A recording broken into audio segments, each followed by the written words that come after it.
Back to news. Kurnool ఎమ్మెల్యేగా తనను గెలిపిస్తే ప్రజలందరి ఆదాయం పెంచుతానని కర్నూలు నియోజకవర్గ టీడీపీ ఎమ్మెల్యే అభ్యర్థి టీజీ భరత్ అన్నారు. నగరంలోని క్లాత్ మార్కెట్, సరాఫ్ బజార్లో టీజీ భరత్ భరోసా యాత్ర చేపట్టారు. ఈ యాత్రలో ఆయన కుమారుడు టీజీ విభు పాల్గొన్నారు.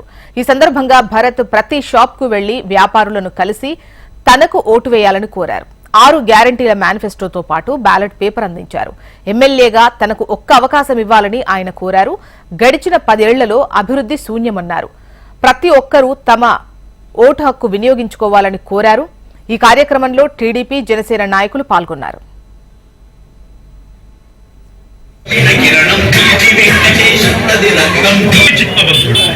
నిత్యం కర్నూలు టీజీ భరత్, జై జై టీజీ భరత్.